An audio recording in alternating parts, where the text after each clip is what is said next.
SBA Publications.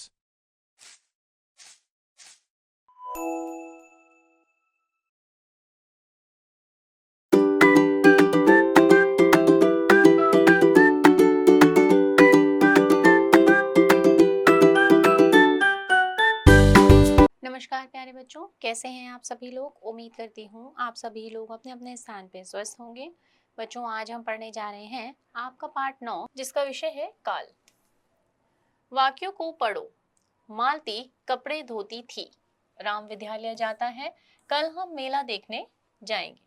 उपयुक्त वाक्यों में रंगीन शब्द धोती थी, जाता है तथा जाएंगे शब्दों से क्रिया के होने का समय पता चल रहा है। इसमें एक क्रिया बीते हुए काल में, एक वर्तमान काल में तथा एक आने वाले काल में हुई है।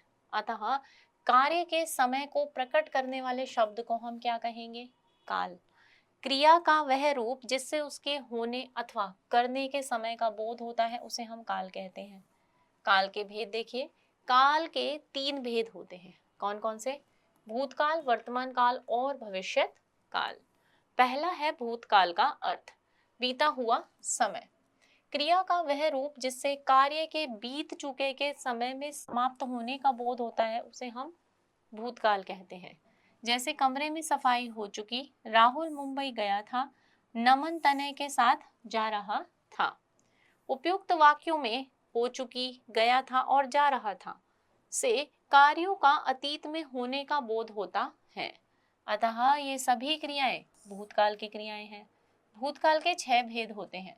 सामान्य भूतकाल, आसन्न भूतकाल, अपूर्ण भूतकाल, पूर्ण भूतकाल, संदिग्ध भूतकाल और हेतु हेतुमत भूतकाल। पहला है सामान्य भूतकाल। इसमें देखिए बच्चों, जब क्रिया भूतकाल में सामान्य रूप से होती है तो उसे हम सामान्य भूतकाल कहेंगे। जैसे धूप निकल आई है, नानी ने खरबूजा काटा। अब देखिए, उपयुक्त वाक्यों में आई और काटा क्रियाएं सामान्य भूतकाल में है।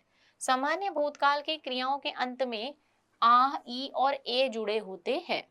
दूसरा है आसन्न भूतकाल। क्रिया के जिस रूप से कार्य का अभी कुछ समय पूर्व ही होने का पता चलता है, उसे हम आसन्न भूतकाल कहते हैं। जैसे अभी ही क्रिया समाप्त हुई हो। नरेश पढ़कर आया है, नेता सभा में भाषण देकर गए हैं। उपयुक्त वाक्यों में आया है और गए हैं क्रियाओं से कार्य के भूतकाल में शुरू होकर अभी अभी समाप्त होने का बोध हो रहा है। अतः ये क्रियाएं क्या हैं? आसन्न भूतकाल में है। तीसरा देखिए, पूर्ण भूतकाल। ऐसी क्रिया जो भूतकाल में पूरी हो जाती है उसे पूर्ण भूतकाल कहते हैं। पूर्ण भूतकाल सामान्य भूतकाल की क्रियाओं के अंत में था, थी, थे लगने से प्राप्त होते हैं। जैसे बाजार बंद हो गया था, मंजू सो गई थी। उपयुक्त वाक्यों में गया था और गई थी क्रिया पदों से पूर्ण भूतकाल का बोध हो रहा है। अपूर्ण भूतकाल देखिए, ऐसी क्रिया जिसके भूतकाल में शुरू होकर भूतकाल में ही पूरी होने का पता नहीं चलता, उसे हम अपूर्ण भूतकाल कहते हैं। जैसे रामलीला हो रही थी, मनीष छत पर पतंग उड़ा रहा था। उपयुक्त वाक्यों में हो रही थी और उड़ा रहा था क्रियाओं से अपूर्ण भूतकाल का बोध होता है। धातु के अंत में रहा था, रही थी, रहे थे लगने से अपूर्ण भूतकाल क्रिया बनती है। पांचवा देखिए, संदिग्ध भूतकाल। ऐसी क्रिया जिसके भूतकाल में संपन्न होने में संदेह हो, उसे हम संदिग्ध भूतकाल कहेंगे। जैसे कपड़े सूख चुके होंगे, हमें निश्चित नहीं है कि सूखे हैं या नहीं। पुजारी भजन गा रहा होगा। उपयुक्त वाक्यों में चुके होंगे और गा रहा होगा क्रियाओं से संदिग्ध भूतकाल का बोध हो रहा है।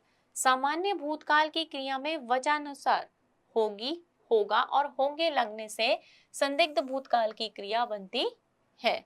छठा देखिए, हेतु हेतुमत भूतकाल। क्रिया के जिस रूप से यह ज्ञान हो कि क्रिया भूतकाल में हो सकता था परंतु किसी कारणवश नहीं हो सका, वहां हेतु हेतुमत भूतकाल होता है। जैसे यदि कार होती तो घूमने जाते, सिंचाई की होती तो पौधे ना सूखते।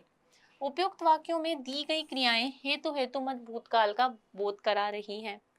देखिए वर्तमान काल, क्रिया के जिस रूप से उसके वर्तमान में होने का बोध होता है उसे हम वर्तमान काल कहते हैं।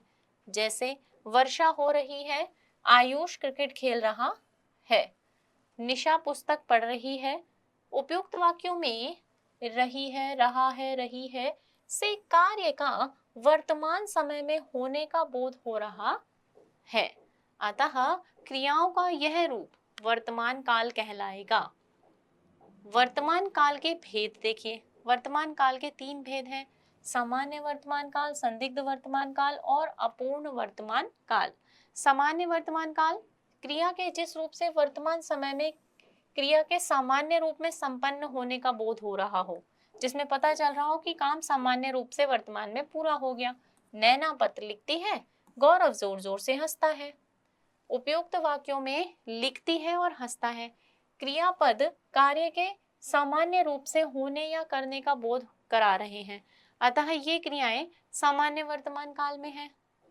अपूर्ण वर्तमान काल, क्रिया के जिस रूप से उसके वर्तमान समय में पूरे ना होने का बोध होता है उसे अपूर्ण वर्तमान काल कहते हैं। जैसे दादी जी पूजा कर रही हैं, मनीष गिटार बजा रहा है।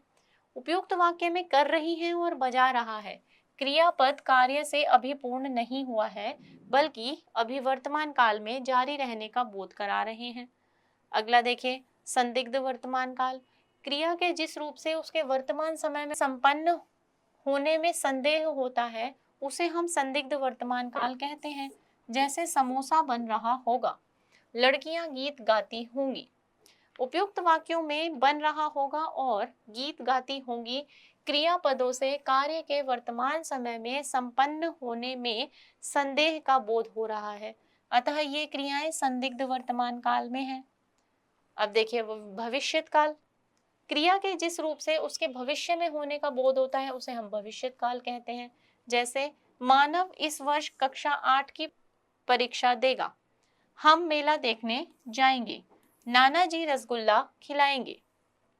उपयुक्त वाक्यों में देगा, जाएंगे और खिलाएंगे आदि क्रियाओं से कार्य के आने वाले समय में संपन्न होने का बोध हो रहा है, अतः ये सभी भविष्यत काल की क्रियाएं हैं।